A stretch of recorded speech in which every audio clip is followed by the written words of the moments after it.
The viewpoints expressed on Night Fright are not necessarily those of the host, the staff, the sponsors, or the affiliate stations. Tonight's program may contain graphic themes or images. Viewer discretion is advised.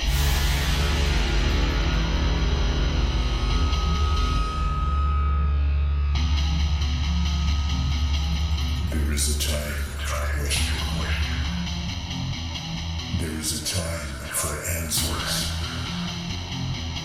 There is a time to challenge. There is a time to speculate. There is a time for change.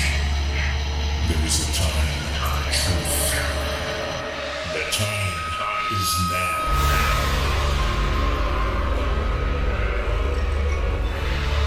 Welcome to Night Fright, your voice in the dark for paranormal and conspiracy.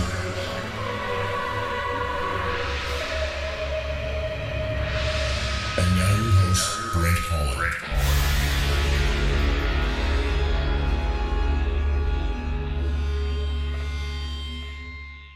Showtime! Welcome to the show. I'm Brent Holland. Welcome, one and all, to Night Fright. Get the coffee going, get the tea going, get a beverage of choice, because have we got one legendary show for you tonight.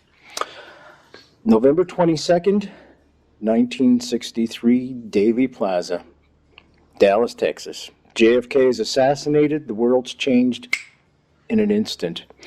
Now, to sit in the seat Jack sat takes a person with idealism for all humanity. November 22nd, 1963 saw that idealism betrayed. Through my many personal conversations with JFK aide and speechwriter Ted Sorensen, he told me that the United States nor any other country could suffer the loss of a JFK, a Bobby, or a Dr. King and expect business as usual. In my view, folks, we're suffering the consequences of those assassinations today. I've interviewed well over 100 people now connected with the JFK assassination, from first-person witnesses to researchers to people who sat with Mr. Kennedy, Ted Sorensen, for example. And in every case, they've all mentioned a single book in their libraries that they constantly refer back to, a single book that has inspired them to continue their very own research on the Kennedy assassination. That book is called Best Evidence. Its author and our guest tonight, the legendary David Lifton.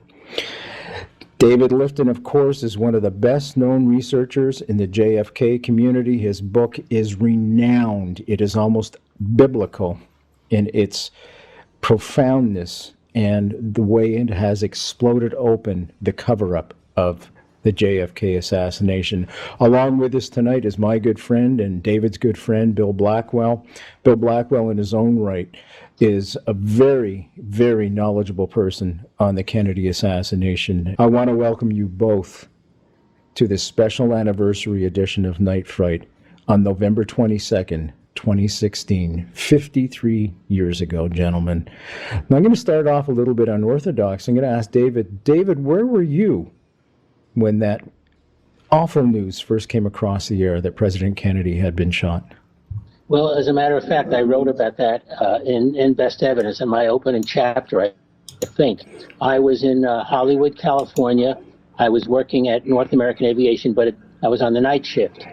So as a matter of fact, I was sleeping at the time of the assassination. I woke up sometime a few minutes later. The clock radio went on because I was due at work. And I heard them talking about an assassination, and I thought they were talking about the Lincoln assassination. And then within a minute or two, I realized that JFK was the subject of the news stories. And that's how it started for me. That's how I learned about JFK's assassination. But I must add that I did not get seriously involved for another year. I accepted everything the government was saying. That a lone nut had killed the president. I had no preconceptions. I was very believing of the government. I, of course, believed the announcements that were coming out, and I was not really glued to the TV. I accepted the fact that this was a quirk of fate that sometimes happens, and that's how President Kennedy died. And it wasn't until a full year later that I really got seriously involved in the fall of 1964. So for a year, I was just a UCLA graduate student working on the moon program at North American Aviation, where they had the Apollo contract. And I was taking all these courses in math and physics because I wanted to get a graduate degree after my undergraduate at Cornell. So that's what I was doing. And Bill, where were you when that awful news came across the air?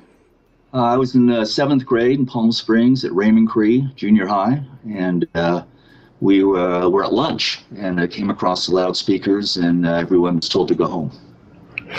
Awful day, just an awful day. David, let's continue. Let's bring it up to today, because you're working on a new book, and the book is tentatively called Final Charade. Correct. Okay. So before we were on air, we were talking about some of the evidence, new evidence. And now I don't want you to give anything away, because people will want to get this book when it comes out. But what is some of the new evidence you've come across? Can you tell us a little bit about that? Yes, of course I can. Bill had said, we had a prior conversation, and he said the things that shocked him when Best Evidence came out, and I think we have to set the stage by just saying those three things, what they are, okay? Best Evidence, what happened was that when I did get involved in the Kennedy assassination a year later after I went to a Mark Lane lecture, and I bought a set of the 26 volumes of the Commission, and I started studying them. I was very much involved with the business of, whether the medical evidence added up, things like that.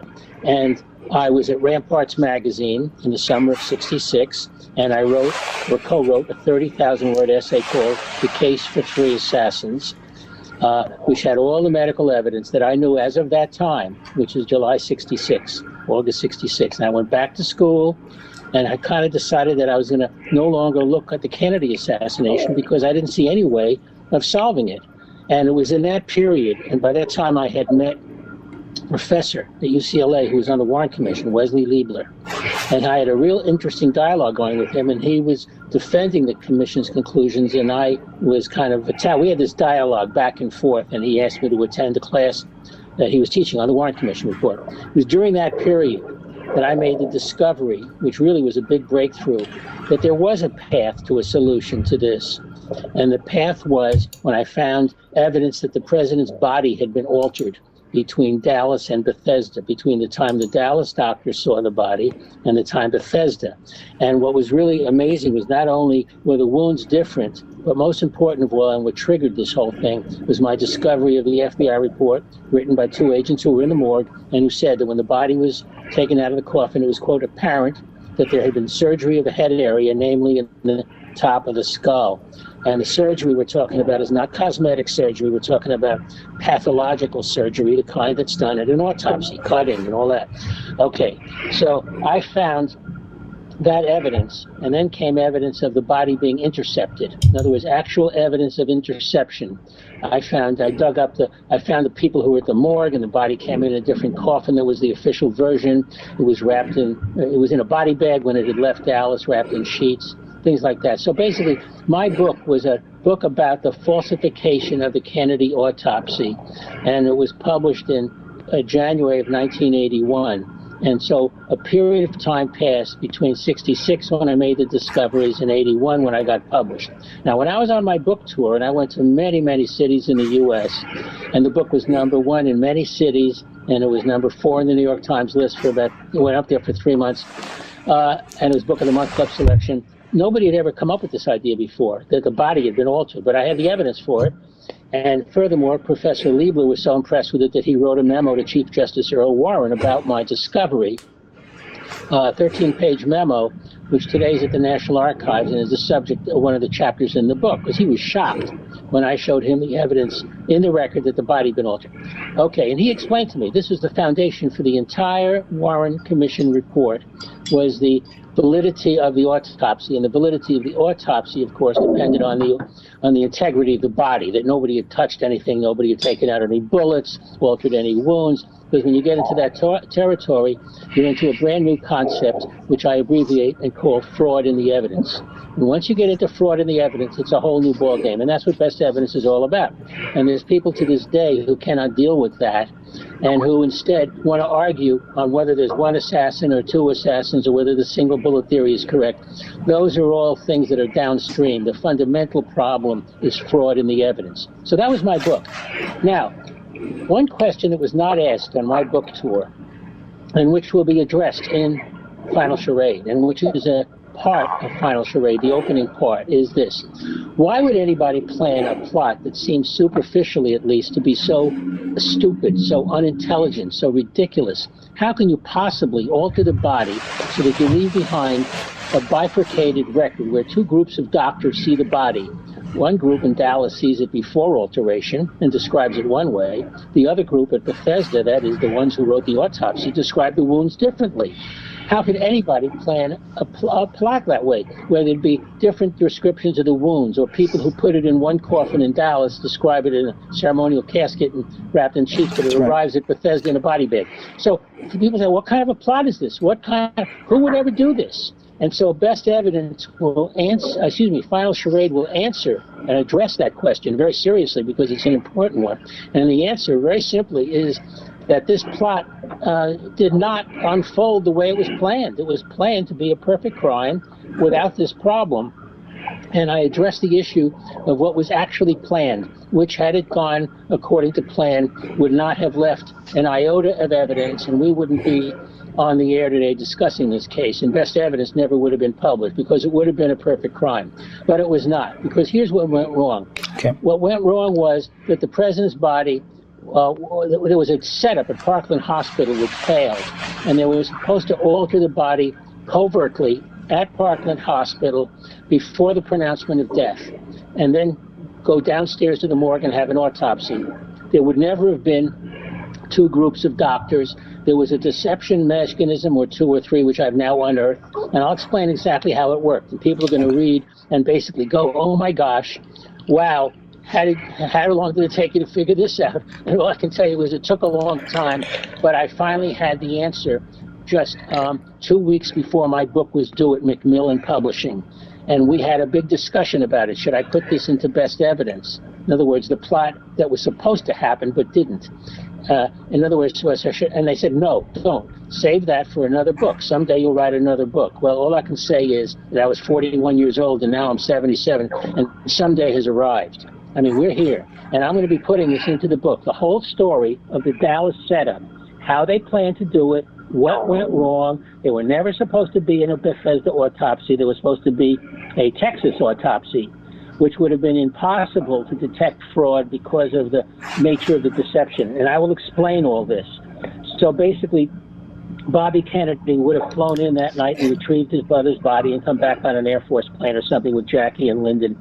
And that would have been the end of it. And there never would have been Dallas versus Bethesda in the record of the wounds. There would never have been FBI agents who reported surgery. There would never be two coffins. It would have been the perfect crime. The reason they bungled this in execution, a number of reasons, but one of them is the unexpected shooting of John Connolly, which completely overloaded the system they had set up at Parkland Hospital. It was kind of fragile, and it didn't plan to have two bodies show up, and they lost control. And also I will explain how at least one doctor, and possibly two, who were involved in this, pulled out and basically said, screw you, this is your problem, Lyndon Johnson. We're not going to touch this.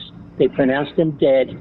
And that's the end of it. Once you pronounced him dead, you couldn't do anything with the body at Parkland Hospital. And so what you end up with having is Johnson running out to Air Force One with his little coterie of agents, preparing to mess with the body once Jackie arrived with the casket and the body.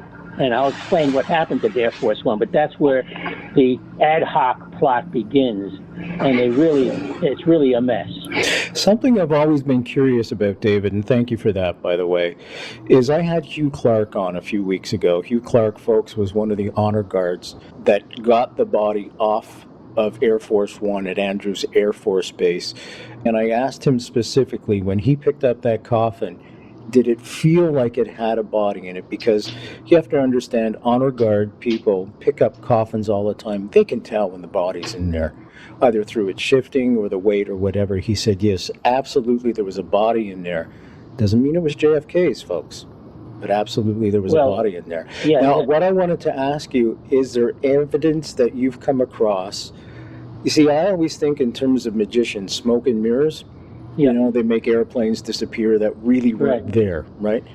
Was that body actually put in that coffin, or was it something else to give the illusion of a coffin when it left from Parkland to go to Love Field? Hugh Clark's story, by the way, begins at Andrews Air Force Base. So, in other words, when the body left Parkland Hospital, yes, it's definitely in the coffin. And the body goes to Air Force One, and we see the photographs of it being unloaded, taken by the White House photographer, and they're struggling with the coffin to bring it up the rear stairs, and they put it in the rear compartment there. And I will explain in Final Charade that that's when the body is taken out of the coffin before Jacqueline Kennedy and Ken O'Donnell walk up the stairs. They get the body out of that coffin immediately and offload it off the opposite side of Air Force One, that is the starboard side, onto a forklift truck. Okay, I have evidence for this, and you'll be reading about it. Okay, now, I don't want you to give too much away. No, the body then goes into another part of Air Force One, one of the storage areas. Okay, we have this flight now to Washington, D.C. from Love Field, okay, after the swearing in. The Jacqueline Kennedy and Kenny O'Donnell and the entire Kennedy party have now they've gotten on board, and they're sitting next to an an empty coffin. They don't know it, but it's empty. And Johnson State keeps one of his Secret Service agents is assigned to stand right there with it. His name, as a matter of fact, is Richard Johnson, spelled with an E.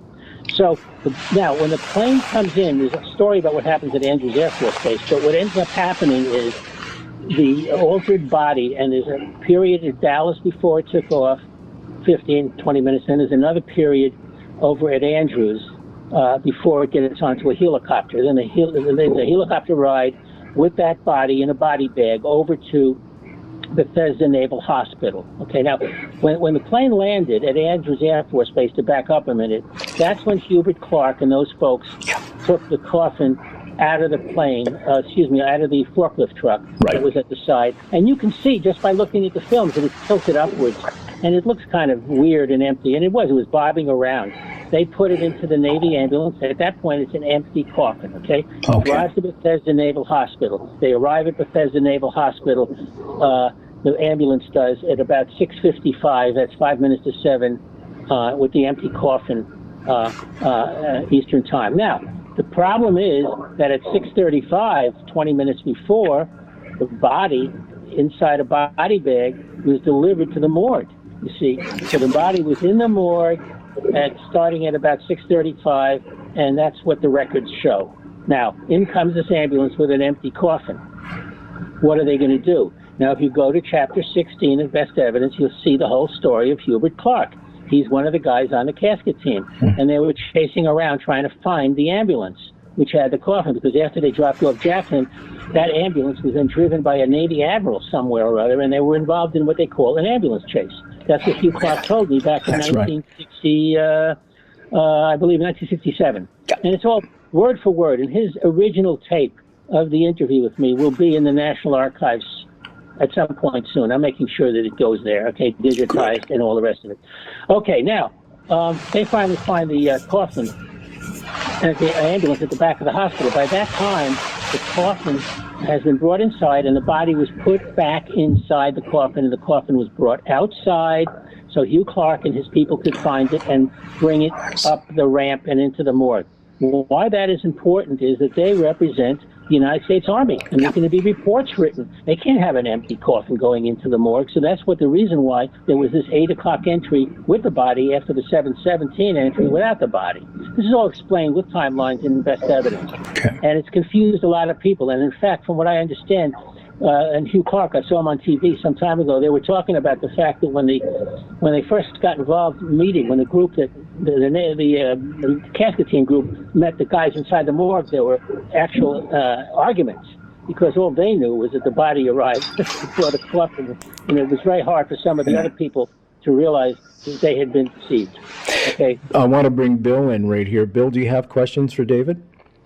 No, not at this point. This is, for me, it's crystal clear because you were talking about Hugh Clark, and I listened to your show with him, and he was talking about that he felt that there was a body in the coffin when they were taking it into the morgue. If you recall, he said he almost got pushed backward into the ambulance when it came off of the Air Force One because it's people in plain clothes, I'm assuming Secret Service, all rushed up to grab the coffin, and so the honor guard really didn't get to participate into that very much, and he was pulled out of the way by some lieutenant, or he said I would have ended up in the back of the ambulance with the casket right on top of him. Yeah, the Secret Service did not want the honor guard to be handling the casket over at Andrews Air Force Base because the honor guard does multiple funerals every month. They know what an empty casket feels like, and they would have immediately seen that. So they were pushing them away, and you can even see that in the films of the offload from Andrews of the coffin at Andrews Air Force Base. So all this was hidden also, David, just to be clear, that Bobby and Mrs. Kennedy were not involved or cognizant of this at all. They were completely... No, I have to correct you. No. I used to think that when Best Evidence was published. So let me just say very clearly what I believe today, okay? Yeah. Okay, first of all, and I can't put an exact year on this and exactly how I connected the dots, but let me tell you, Jacqueline Kennedy had no idea, none whatsoever, that the coffin was empty. She has no idea. Bobby knows, okay?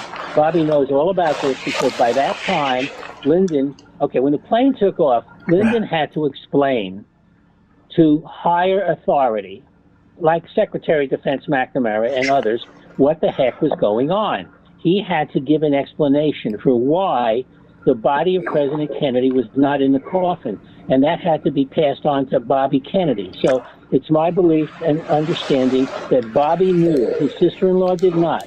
And basically, I think the basic attitude was if Jackie was even got a hint of this, she'd freak out. So that they did not tell Jackie. But I believe today that Bobby knew and the Irish Mafia knew. In other words, Dave Powers knew, Kenny O'Donnell knew, because there were radio transmissions, and that's why the radio transmissions are all censored and all that business, is because all this stuff is being worked out on the radio. And I, by the way, have a very unusual interview with Army General Chester Clifton, which occurred just 4 months before the publication of Best Evidence in July of 1980. And he permitted me right there in his office, and it all was because the book was announced that it was going to be out, and he wanted to get his ideas onto the record.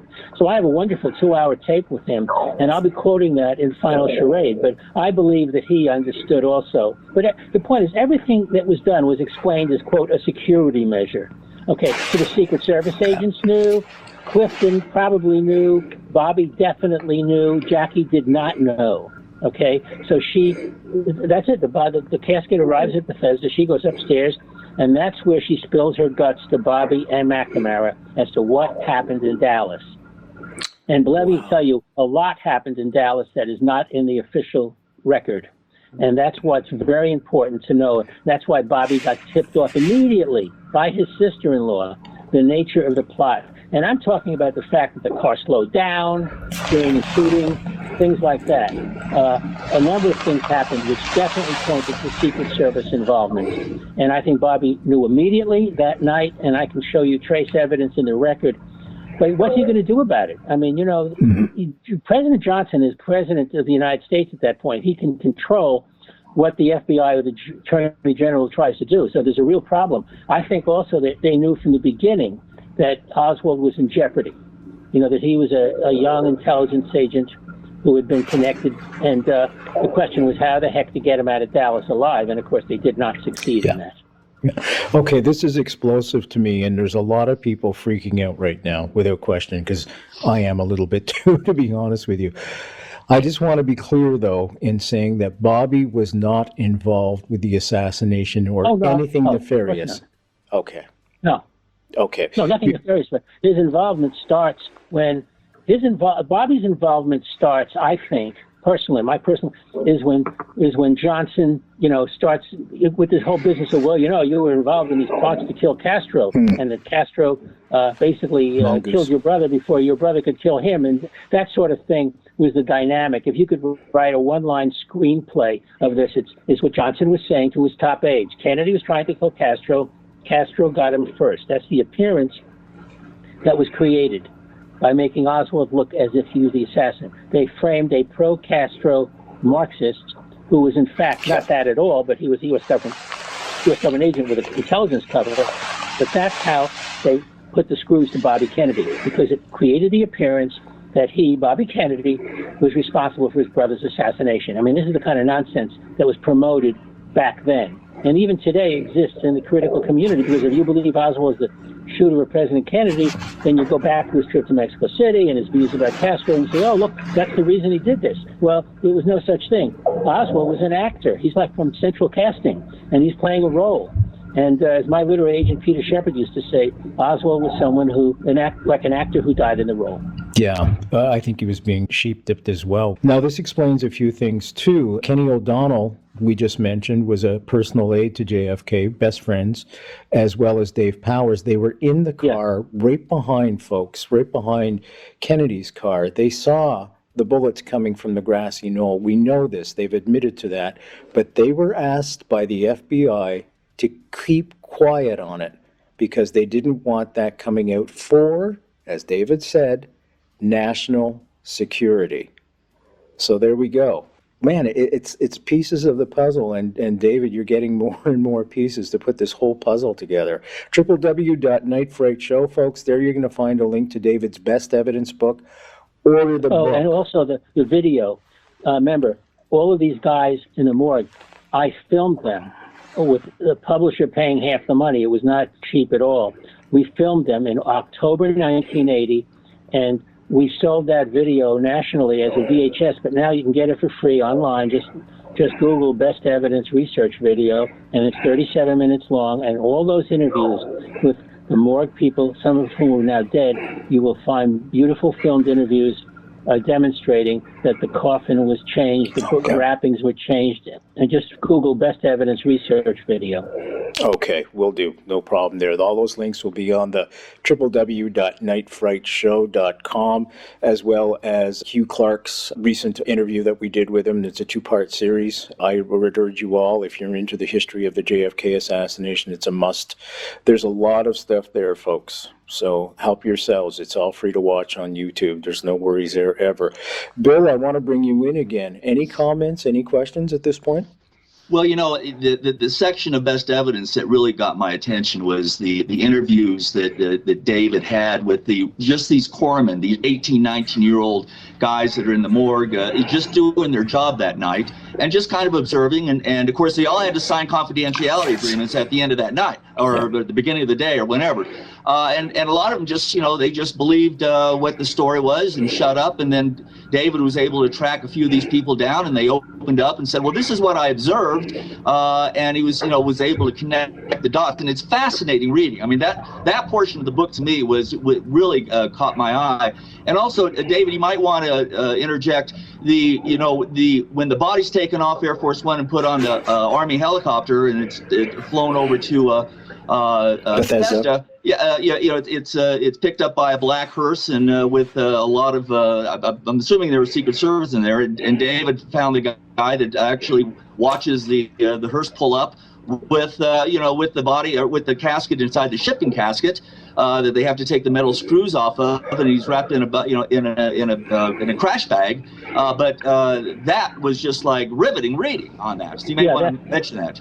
Yeah, the key, what happened was that Best Evidence was originally supposed to be 24 chapters long, and originally conceived, I thought the body had been altered at Bethesda Naval Hospital or something. I had no idea that there was a deception that started in Dallas.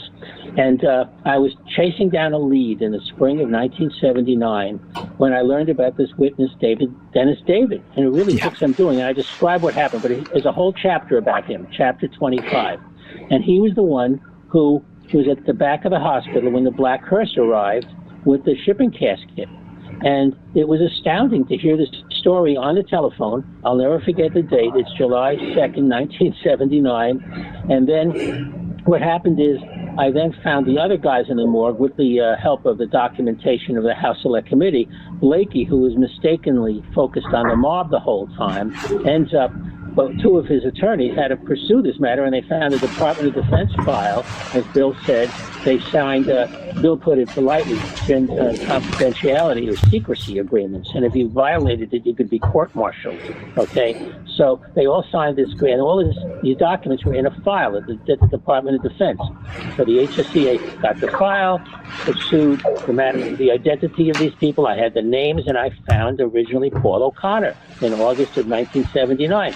And he gave me a whole interview on the phone about how the body arrived in a shipping casket, just like Dennis David, with the body bag and all that. And at that point, I had two witnesses, and I had to basically add chapters to my book. That meant going back to Macmillan, my publisher, and there was this amazing meeting in late August or late August 1979 or early September. And there we are in the room, and my agent was sitting there. He thought there'd be an explosion or something, because publishers take deadlines very seriously. And I was afraid to tell him what I found, because it was so bizarre sounding, you know, that there was an empty coffin, all this. But the publisher, Jeremy Kaplan from London, was very sympathetic and very, you know, pro David Lifton. He basically said, okay, how much more time do you need for this? And we kind of bargained back and forth, and he said, okay, it's due on January 1st, 1980, and get going, you know. So I had to then interview all the remaining guys by telephone under tremendous pressure. Got them to say whatever. They gave them chapters, and they basically came down to Dennis David, chapter 25, Paul O'Connor, chapter 26, James Jenkins, chapter 27. And I went through this whole thing, and I got the book. And actually, I didn't make January 1st. I made April 1st. And it was about March 11th of 1980, 19 days, whatever it is, before my book is due, with this whole new rewrite with the end, which reads differently. And what Bill liked was the pace of it, because I was writing hurriedly. It was like life and death, you know. I mean, I had to get this thing done. And on March 11th, I found out that there was a setup at Parkland Hospital. I mean, that would blew my mind, because, you see, until then, I put this whole issue of why would anybody come up with such a stupid-looking plot. But on March 11th, and I'll describe what it was in Final Charade, but on March 11th, I learned solid information that, my God, this thing began in Dallas. This was not just a Bethesda plot. It began much earlier. And that's when I had this big discussion. What are we going to do with this new information? I mean, can I put it into the book and make it even longer than chapter 32? No, the answer was flat out no. You've got to publish it as is. It's like selling a house, as is. Okay? And you'll worry about that later. You'll write another book. That's why. If somebody had told me in 1980 that this other book is going to be after 2016, I'd say, you're crazy. You know, I'd be over 75 years old. But that's what's turned out to be the case, because it's really complicated what they had planned in Dallas. And let me just say here that this plot, to really understand it, one must understand, and I said this at a Bismarck lecture, which you can also find on the internet, November 2013. This plot was a body-centric plot. And by body-centric, I mean from the outset, the plan was to kill the president and immediately alter his body, immediately get the bullets out, immediately alter wounds. And I'll have all of that laid out in Final Charade, what the plan looked like on the drawing boards of the plotters, how they planned to do this. It was very sophisticated, very clever, but it didn't work because Connolly got unexpectedly shot, number one. And the other reason that it didn't work, and this is just two of the many things that went wrong, is that Lee Oswald, who was supposed to die in the Texas School Book Depository, which would mean die with the story of who he really was and what his trip to Russia was all about and a whole bunch of other information, he ended up not only exiting the building, but then getting arrested alive within the hour.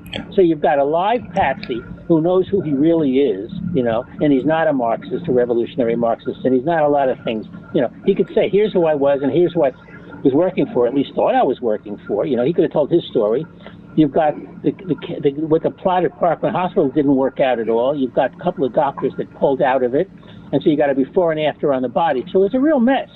And the fact that the Warren Commission was able to assemble this mess and sell it, you know, as the basis of this is really what happened, and people bought it, including the single bullet theory and ignoring the head snap on the Zapruder film. A lot of things were wrong with this thing. Back into the left. It worked. And today, you've got the debate raging on the internet. And by the way, who would ever foresee the idea of an intranet?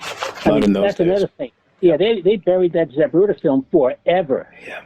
But guess what? Now, it's a mouse click away. The JFK Assassination, the definitive book by Brent Holland. From inside the Oval Office to Dealey Plaza, first-person witness accounts. Order yours right now. nightfrightshow.com.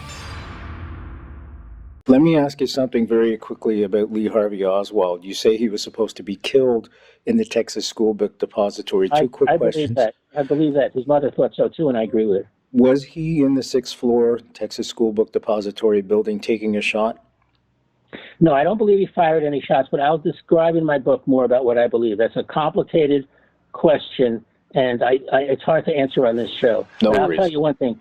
Yes, he carried a package to work that morning. It was a big package. I believe it was a pretty large package, and I believe it had probably a rifle in it. But the real issue is, what story was Oswald told to get him to do what he did? The whole thing is psychological. You got to get inside his head and inside the people who are manipulating him. And I think I've done that, and I'll present my views in Final Charade on what this is all about. But the notion that he's some kind of an innocent, naive person, people take, he's this naive Marxist walking around with the Daily Worker in his back pocket, and he doesn't know what's going on. That's just not true. He thinks he's part of something, but it's misrepresented to him what that something is. So that's why he's got to die. He's got to die, first of all, because he knows who he is, number one, who he really is. And secondly, he's got to die because if he lived to see what actually happened, he'd start spouting off because it would become immediately apparent to him how he had been manipulated and framed, and that could not be permitted. So his death was mandatory. It was really important that he be silenced as soon as possible, which he was finally by Sunday, November 24th.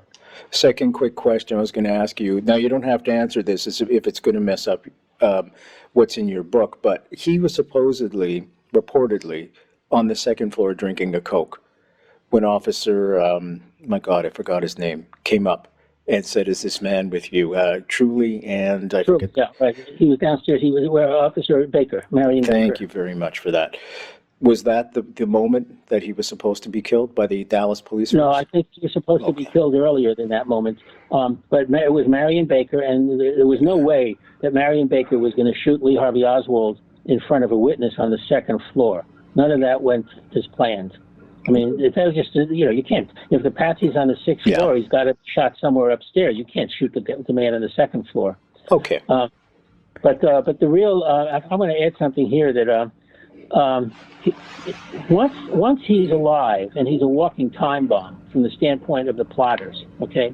Once he's alive, they have got to make plans as soon as possible to get rid of him. And I believe that Jack Ruby is totally after the fact, totally ad hoc. And they approached him on Friday afternoon or late afternoon, and tried to get him inflamed against Oswald, okay, to do this deed, And I think initially they met with considerable resistance. And that night, Ruby goes to the Oswald press conference. That's a known fact. He's photographed that. You probably have seen the photographs of him standing there with a reporter's notebook. Yeah. And he said he was with the Israeli press. The next day, I think he's still resistant. He's in the Saturday, he's up on the 6th floor or something, 3rd floor where Fritz's office is, and he's in the hallway, photographed again, very unhappy looking, Oswald being marched by. Then another thing, he's in and out of Fritz's office, which is unheard of. I mean, what's he doing in Fritz's office?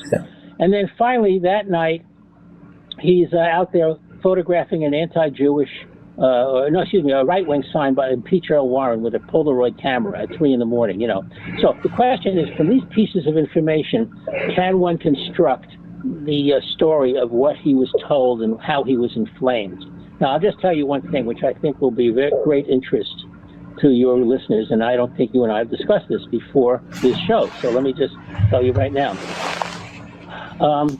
When Ruby shot Oswald, he did not die of Oswald's bullet. Oswald did not die of Ruby's bullet. It was a serious wound, but it was not fatal. And the truth about how Oswald died was not revealed until several months after Ruby died. Now, just to back up a minute, Ruby was represented by Melvin Belli in 1964. Okay, and Ruby was tried, and what Ruby wanted to do apparently was tell the truth, but Melvin Belli and some of these smart lawyers had this other idea. They were going to make this case that Ruby had an episode of epilepsy, psychomotor epilepsy, and that in a fit of rage or a blackout, he killed Oswald, didn't know what it was all about. That's just not the case of what happened. But that's what the argument was from the lawyers. And the Dallas jury didn't buy it, and they convicted Ruby of first-degree murder on March 14th, 1964, sentenced to death in the electric chair immediately. Okay? Mm-hmm. Then he testifies before Earl Warren. Then the Warren report comes out in the fall of 64, and then starts the legal appeals. Well, Ruby won a reversal of that sentence 1960.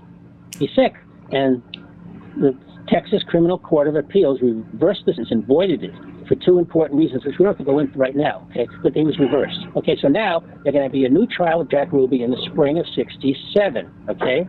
Well, suddenly, a month and a half, 2 months, on December 5th, Ruby enters the hospital supposedly with a cold or pneumonia, and within a day it's established, he's got cancer. In fact, it's all over his body.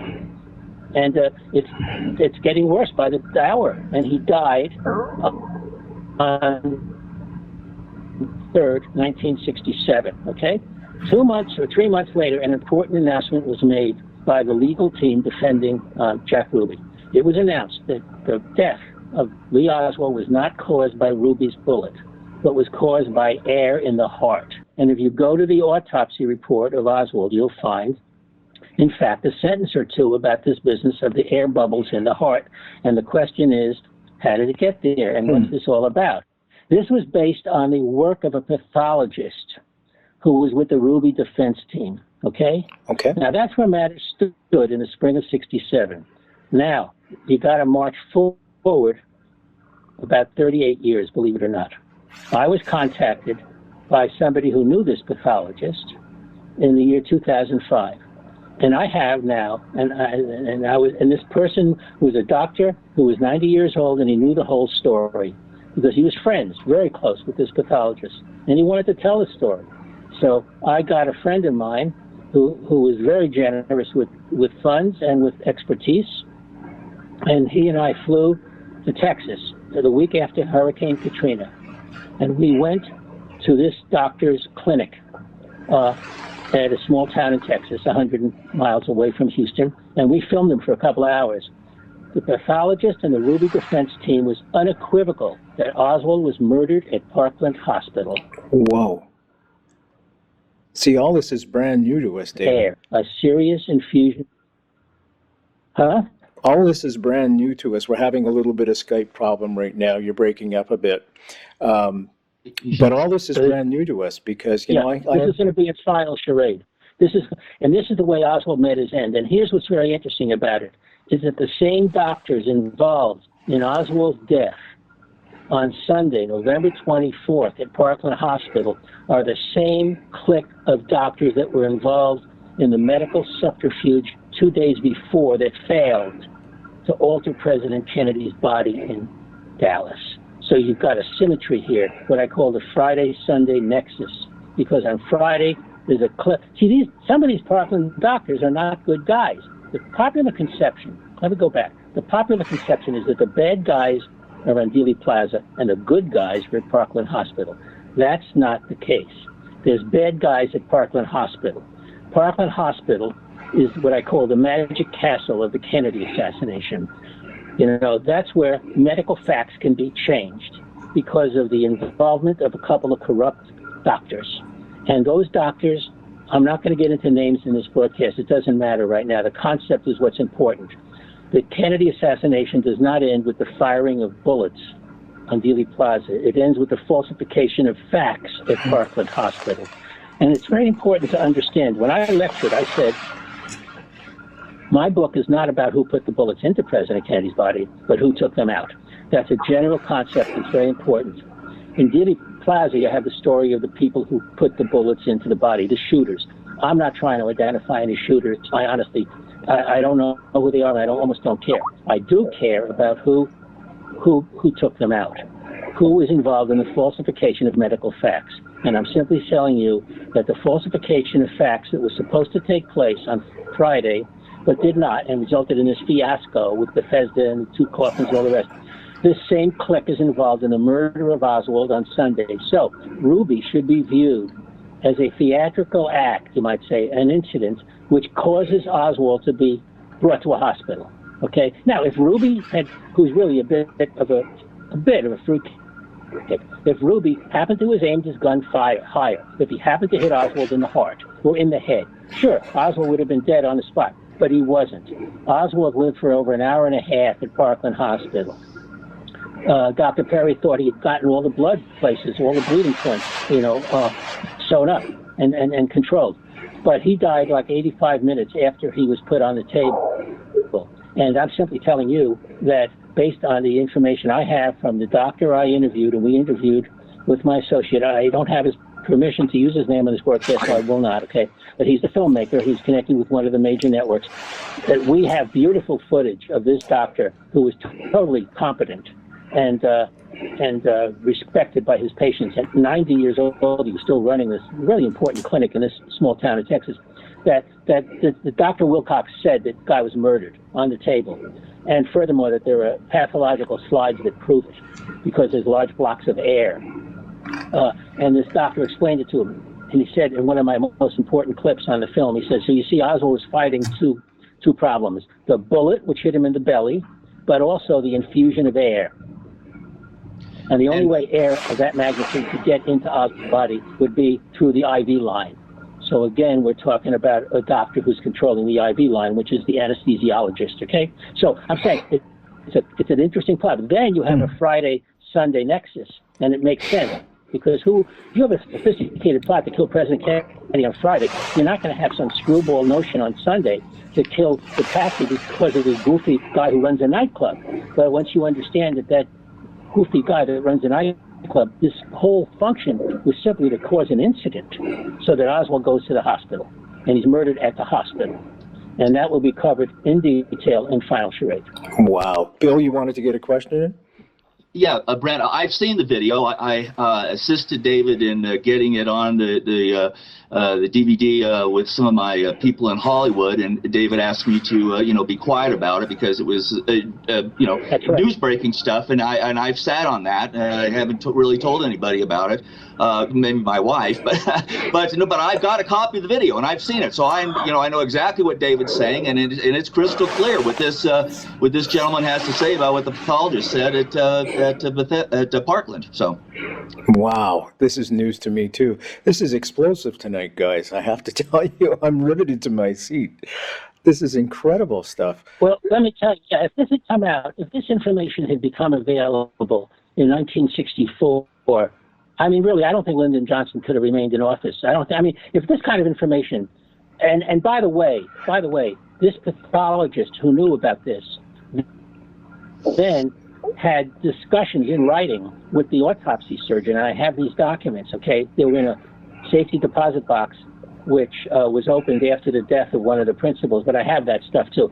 And basically, the pathologist wanted to tell the truth, and the autopsy doctor, Rose, was basically saying, well, if you're going to talk about that, then I'm going to really talk about how much more damage there was in the belly, and it's going to really look like it was terrible premeditated murder and blah, blah, blah. So there was this dynamic going on. The truth of the matter is that the fact is we never got the full truth about Oswald's death. Okay? We know because of the broadcasts on TV that Ruby rushes towards him with a gun and fires a shot. Well, that's true. But after that, forget it.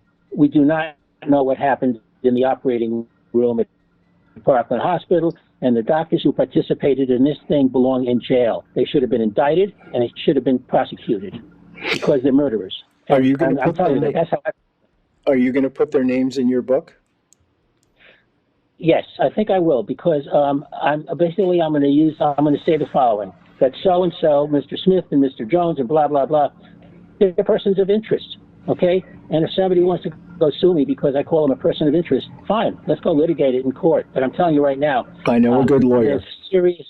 Yeah, well, I don't think a lot of these people are dead, and which is just as well as far as I'm concerned. And first of all, I didn't get this information until 2005. I want to emphasize that. And Bill knows the whole story because he helped me get the technical people together to put this into film and get it on DVD and all that.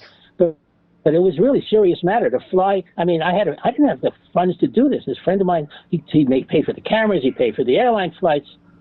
Very grateful to him, and he plays a major part in this story. David, let me ask you, who was pulling the strings? Was there one central figure? Was it a team of people? You know, we hear mention that it was anti-Castro Cubans. We hear mention it was the mob. Just a few people involved, rogue CIA agents, all these people, military intelligence, all these people, just key people coming together to pull the strings to make something like this happen. Was there somebody even above that, a singular figure, pulling all the strings? Because this is complex, what's going on, and this person's got to be able to react very quickly as things fall apart. I'll start by, exactly. I'll start by saying that a friend of mine who's a filmmaker, when we were in Dallas some decades ago, we were coming back to LA on the plane, and he said, do you think the assassination had a producer? And it was a great question because, you know, this whole thing has the quality of producing a movie. What it does is, what you have here on Dealey Plaza is at the same time as you have a deadly murder plot, you have this theatrical production going on to create the appearance that Oswald's the shooter of President Kennedy. So, you know, you can track it, what's happening, because on the wire service, you have this unfolding story about Oswald as the killer, and yet if you go to the forensic evidence and like kind of stuff that's in best evidence, you kind of unearth the deception. So anyway, who came up with this kind of thing? I mean, I've thought about this a lot, and I'll tell you who I think personally are the brains behind this. Frankly, I think it goes right to the top of the government, and it goes back several years to a former CIA director, Alan Dulles, and to Vice President Lyndon Johnson. I mean, he's not the brains. Johnson is not a forensic genius or anything like that, although he's very smart. But somebody had to come up with this idea that if we can arrange to have the motorcade come in front of a place where a person who appears to be a revolutionary Marxist is working, and supposedly employed by accident, and if we can shoot the president from concealed positions and get out the bullets, we can falsify the reality of the event. We can make it look like it happened this way when it really happened that way.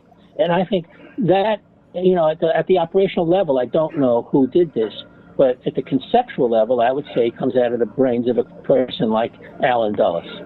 And by the way, you do know that I had this interaction with Dulles, you know, and had this argument with him before in December 1965 at UCLA, and it's all written up in David, I'm so sorry, my memory is kicking, David Talbot's book, Chessboard. The latest one, okay, yes, yeah. Yeah, all about Alan There's a whole Dulles. chapter on me at the end. Yeah, right, and he publishes my picture when I was that young. I look like Marlon Brando, not anymore. But anyway, if you you look good, buddy. Listen, if you know David Talbot, I've been trying to get him on this show for over a year. Please do what you can to get him on the show because his information is essential. I'm sorry to interrupt you, my friend. That was the interaction where I'm sitting there at UCLA. It's 1965, so at that point I'm 26 years old, and Dulles is there. And they had arranged this because I had arranged it that I would be able to confront Dulles about the Warren Commission volumes, which I had purchased 6 months before. And I'm showing Dulles these blow-up photographs we had made. You know, by then, there's no internet then. There's no cut and paste. You know, everything costs money. Every print costs $2. And I'm showing all these prints of the head going back. And Dulles says, the head does not go back. It does not go back. We've looked at this thing 1,000 times. The head does not go back. This is all in David's book because I gave him. Yeah, of course it does. That night I had the presence of mind to say, gee, what just happened is historical. I'm going to type this up. There were no word processors. I typed up this 15-page single-space memo, and David very, competently used it as a basis for this chapter. But from that point on, I was losing my illusions about the Warren Commission pretty fast. When he was a guy just lying right to my face in front of all these students.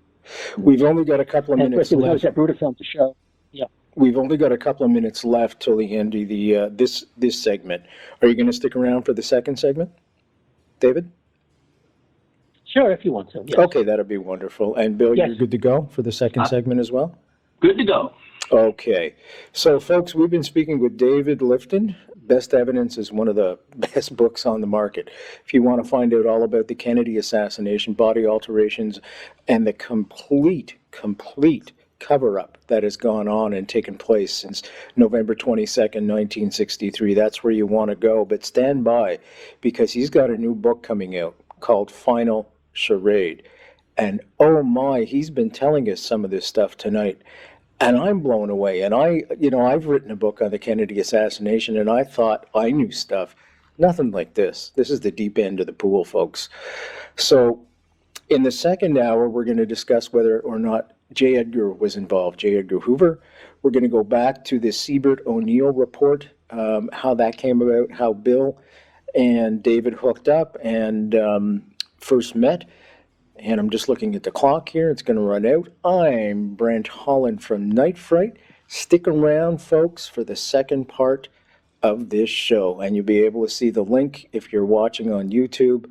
Just click on the link for the second part of the show coming up in 5, 4, 3, 2, 1. See you next time.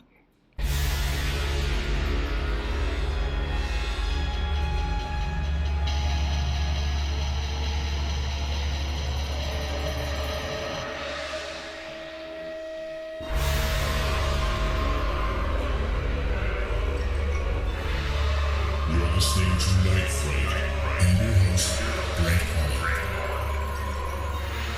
The time is now. Your voice in the dark for paranormal and conspiracy.